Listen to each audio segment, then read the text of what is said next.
In the last video, we looked at adding our inputs and outputs to this global variables list and giving them a variable name, addressing them to the output and input bits on the PLC, and giving them a variable type.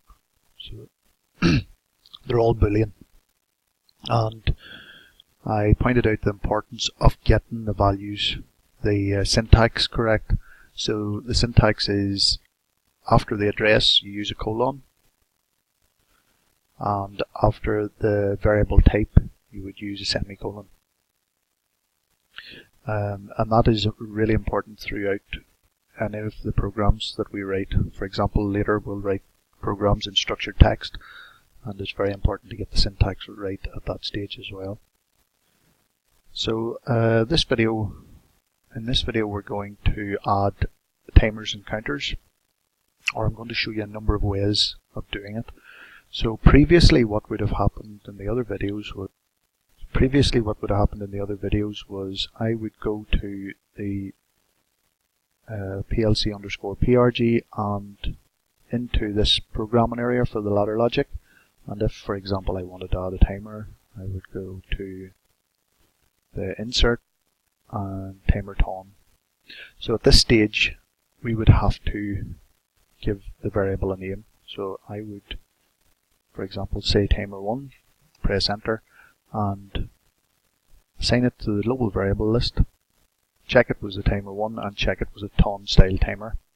And once I pressed OK, this timer would then appear. If I go to the fourth tab along and into global variables, you can see that timer now exists in there. Now there's another way we can do this. So I can go back here and take out the timer, go back to the global variable list and remove this value. So that's an example of how, if you created a variable that you found was incorrect or you didn't want anymore, you can come to this global variable list and alter it or get rid of it completely.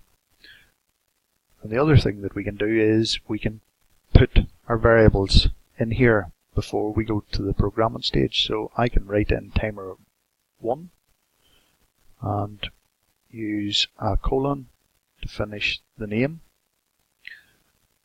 and then I can say what style of variable it is, ton style variable, and use a semicolon to finish that off. And I can do the same with counters. So if, for example, I wanted a counter, counter1 has the variable name, colon,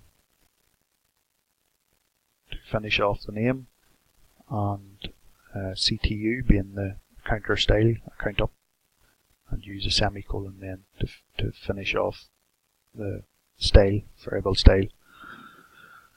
So now that those exist, I could go back to the programming area, and if I then decide that I want to insert a counter, I can go insert and go to function block and go and find a counter,